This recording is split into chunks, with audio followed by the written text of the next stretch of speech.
So ఓవరాల్గా వైఎస్ఆర్సీపీ పోటీ చేస్తున్నటువంటి 175 నియోజకవర్గాల్లో సింగిల్ నెంబర్ చెప్పు కేకే అంటే 14 నియోజకవర్గాల్లో ఖచ్చితంగా వైఎస్ఆర్సీపీ గెలుచుకునేదానికి ఆస్కారం ఉంది.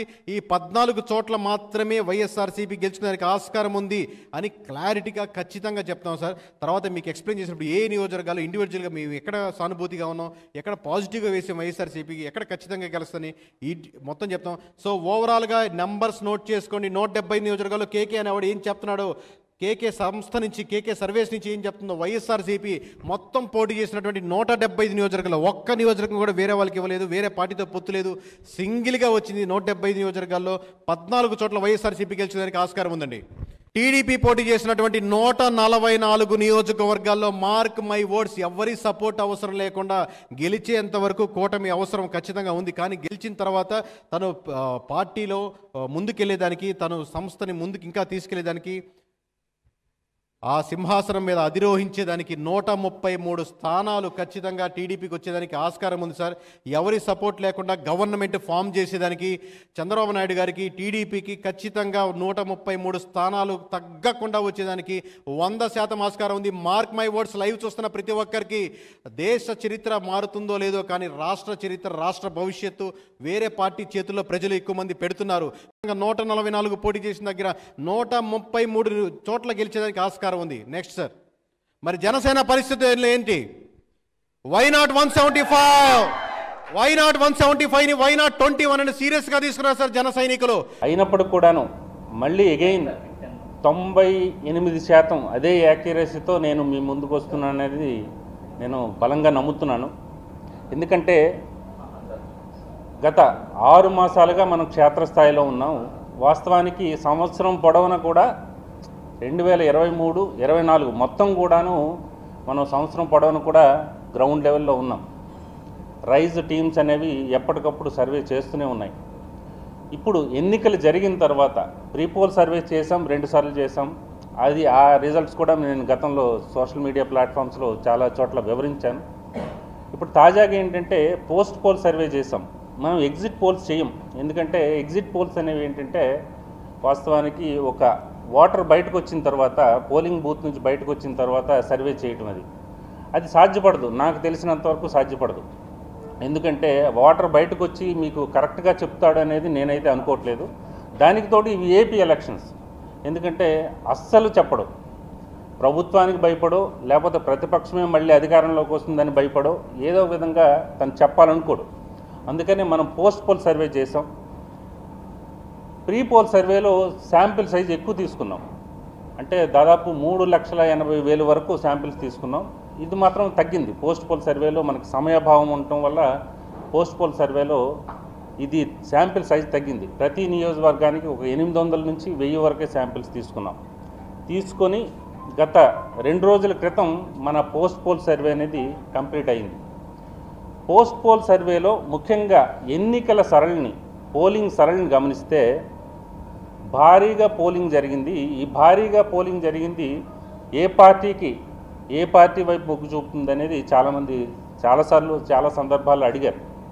కాకపోతే ఏంటంటే పోలింగ్ శాతం పెరిగితే ఖచ్చితంగా పలానా పార్టీకో, ప్రతిపక్షానికో లేకపోతే అధికార పార్టీకో అది మొగ్గు చూపుతుందనో లేకపోతే అనుకూలంగా ఫలితాలు వస్తాయనేది ఎక్కడా లేదు. ఎందుకంటే మీరు గత ఎన్నికలు తీసుకోండి, దేశవ్యాప్తంగా చాలా ఎన్నికలు తీసుకుంటే పోలింగ్ శాతం పెరిగినప్పటికీ మళ్ళీ అదే ప్రభుత్వం రిటైన్ అయిన సందర్భాలు చాలా ఉన్నాయి. ప్రతిపక్షం కూడా అధికారంలోకి వచ్చిన సందర్భాలు కూడా ఉన్నాయి.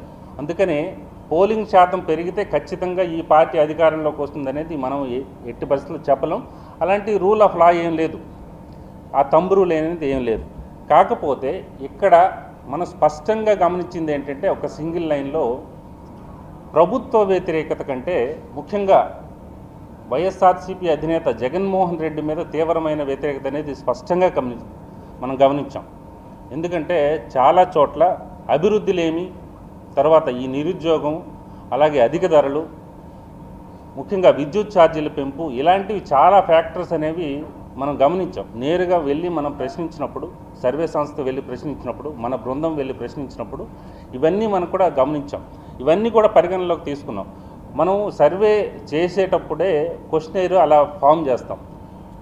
అసలు మీ ఎమ్మెల్యే అందుబాటులో ఉంటున్నాడా, అలాగే ఎవరైతే మీకు అభివృద్ధి జరుగుతుందని కోరుకుంటున్నావో ఇలాంటి క్వశ్చనర్ డిఫరెంట్ క్వశ్చనర్ అనేది మనం బిల్డ్ చేస్తాం. అది వచ్చిన తర్వాత ఫలితాలని విశ్లేషిస్తాం. ఇప్పుడు ఏమవుతుందంటే ఈ ఎన్నికల సరళిని గమనించినప్పుడు ఈ ఓటింగ్ శాతం పెరిగినప్పుడు 81% పైగా పెరిగినప్పుడు ముఖ్యంగా ఎవరైతే అసంతృప్తివాదులు ఉన్నారో, ఎవరైతే వ్యతిరేకతతో ఉన్నారో, ముఖ్యంగా ఎక్కడ నుంచి హైదరాబాద్ నుంచి మనం కరెక్ట్గా ఫిగర్ తీసుకోలేం, కానీ హైదరాబాద్ నుంచి 1,00,000 మంది వచ్చారనుకోండి, అలాగే నోయిడా నుంచి కొంతమంది, ఢిల్లీ నుంచి సాఫ్ట్వేర్ కొంతమంది, అలాగే యూకే నుంచి, యుఎస్ నుంచి వీళ్ళందరూ వచ్చినప్పుడు అధికార పార్టీ సవ్యంగా పనిచేస్తుంది, వచ్చి ఓట్లు వేసేద్దామని ఎవరు రారు, సహజంగా రారు. మనం అక్కడ స్పష్టంగా గమనించిందంటే as per our rise research 82% వరకు బయట నుంచి వచ్చిన వ్యక్తులు కూటమి తెలుగుదేశం పార్టీ, జనసేన, బీజేపీ కూటమి వైపు మొగ్గు చూపారు అనేది మనకు స్పష్టంగా తెలుస్తోంది. ఇది నెంబర్ 1. ఇక నెంబర్ 2 ఏంటంటే ఉద్యోగుల్లో వ్యతిరేకత. ఉద్యోగుల్లో వాళ్ళకి ఆత్మాభిమానం, అంటే ఉద్యోగుల వ్యతిరేకత ఏంటంటే వాళ్ళకి నెలవారీ జీతాలు ఇవ్వట్లేదనో, అదర్వైజ్ వాళ్ళ పెన్షన్లు, సిపిఎస్, ఈ స్కీమ్లు వాటి గురించి కంటే కూడా ఎక్కువ వాళ్ళ ఆత్మాభిమానం, ఆత్మగౌరవం దెబ్బతింది అనేది స్పష్టంగా గమనించాం మనం. చాలా క్వశ్చనర్లో కూడా అదే ప్రస్ఫుటమైంది. సో మీకు ఏమవుతుందంటే వీళ్ళు కూడాను పోస్టల్ బ్యాలెట్లో మీకు 75 to 80% వరకు అలయన్స్కి పడిన దాఖలాలు ఉంటాయి. మీరు రేపొద్దున పోస్టల్ బ్యాలెట్ ఫలితాలు వచ్చినప్పుడు ఖచ్చితంగా మీరు బేరీజ్ వేసుకోవచ్చు. 75 to 80% Telugu Desam party, Janasena, BJP కూటమి పడినట్లు మనం స్పష్టంగా గమనించాం. తర్వాత ఇదే ఉద్యోగులు ఎవరైతే ఉద్యోగుల ఆగ్రహంతో ఉన్నారో చాలా సైలెంట్ ఓటింగ్ ఫ్యాక్టర్ వీళ్ళలో కూడా ఉంది. వీళ్ళు సైలెంట్గా ఏం చేశారంటే స్పష్టంగా అదేంటంటే తెలుగుదేశం పార్టీ ఈ కూటమికి ఎక్కడ ఏం చేశారంటే ప్రతి చోట సపోర్ట్ చేసిన సందర్భాలు కూడా ఉన్నాయి. కొన్ని చోట్ల, చాలా చోట్ల సపోర్ట్ చేసిన సందర్భాలు కూడా ఉన్నాయి. అది కూడా ఇది కూటమికి లాభదాయకం అనేది మనం చెప్పొచ్చు. సో ఓవరాల్గా ఏ ఫ్యాక్టర్స్ పనిచేశాయి, ఏ ఫ్యాక్టర్స్ తెలుగుదేశం పార్టీకి అనుకూలంగా ఉన్నాయి, జనసేనకు అనుకూలంగా ఉన్నాయి మళ్ళీ నేను చెప్తాను. అలాగే ఏది వైఎస్ఆర్సీపీకి అనుకూలంగా ఉన్నాయి, తర్వాత ఏ సామాజిక వర్గాలు వైఎస్ఆర్సీపీ వైపు ఉన్నాయి, అవన్నీ కూడా నేను చెప్తాను. ఓవరాల్గా రిజల్ట్ అనేది ఒక సింగిల్ లైన్లో చెప్పాలంటే మీకు సింపుల్గా ఏంటంటే రిజల్ట్ చెప్పాలంటే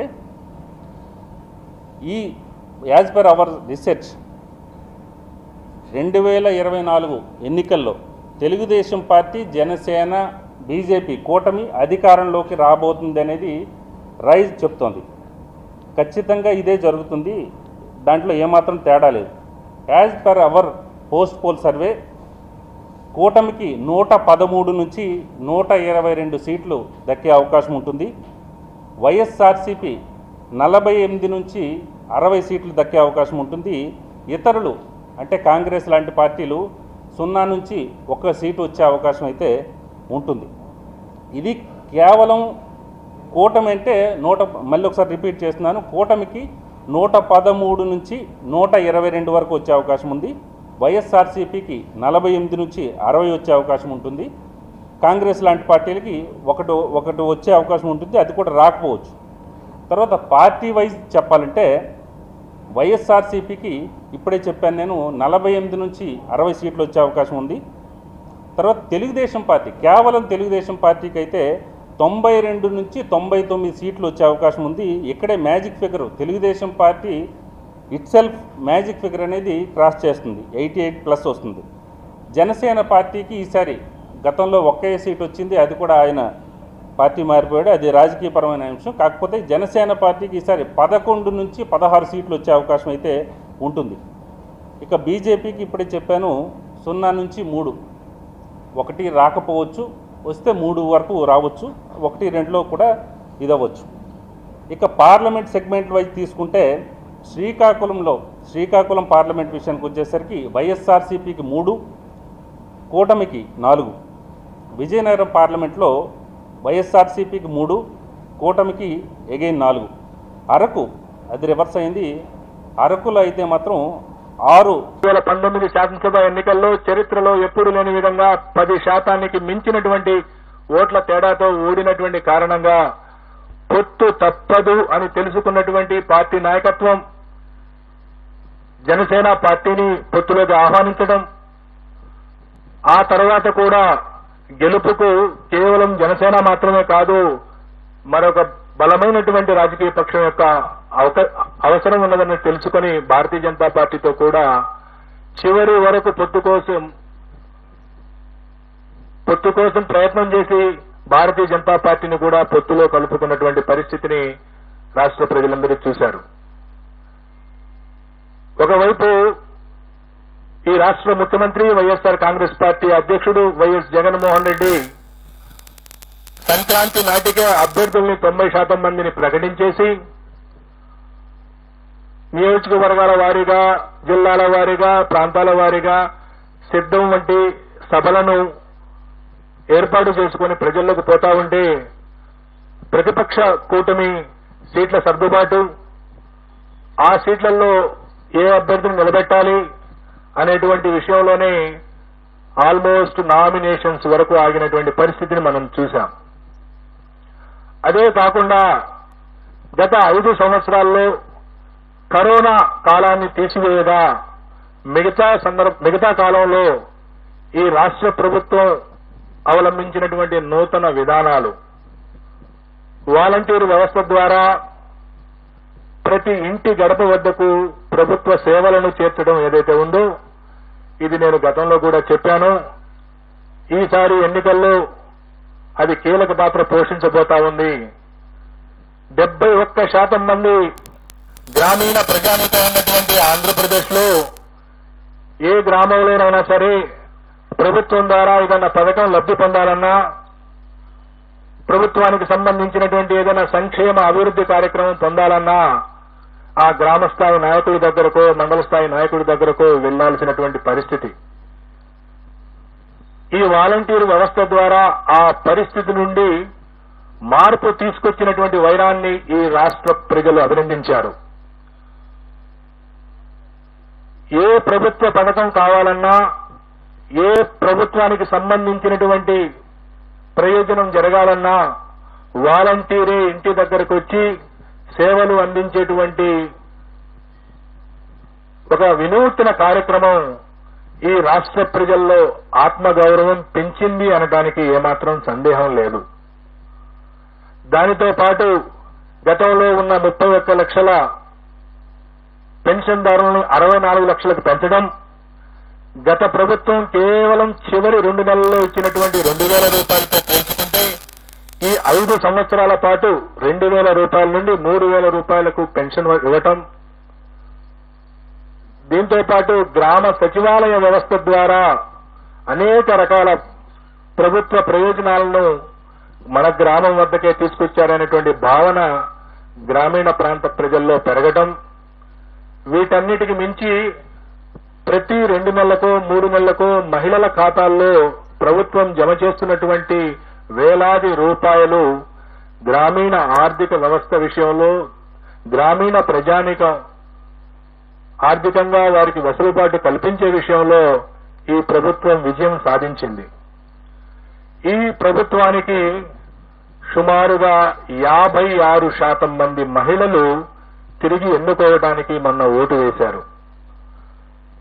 ఈ రాష్ట్రంలో ఉన్నటువంటి అన్ని వర్గాల మహిళల్లో ఎస్సీ, ఎస్టీ, బీసీ, మైనార్టీలు అనేది కాదు, ఓవరాల్ గా మహిళల్ని శాంపిల్ గా తీసుకుంటే 56% మంది మహిళలు ఈ పార్టీకి, వైఎస్ఆర్ కాంగ్రెస్ పార్టీకి ఓటు వేసినటువంటి పరిస్థితి. కేవలం 42% మంది మాత్రమే తెలుగుదేశం పార్టీ కూటమికి మహిళల్లో ఓటు పడింది. అలాగే పురుషుల్లో ఎన్డీఏ కూటమి ఆధిక్యత సాధించింది.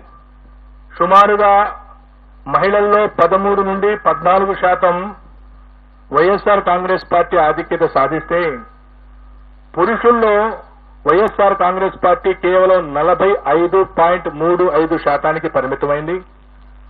తెలుగుదేశం కూటమి 51.56%, అంటే సుమారుగా 6% మగవాళ్లలో తెలుగుదేశం పార్టీకి ఓట్లు ఎక్కువ పడటం మనం చూశాం.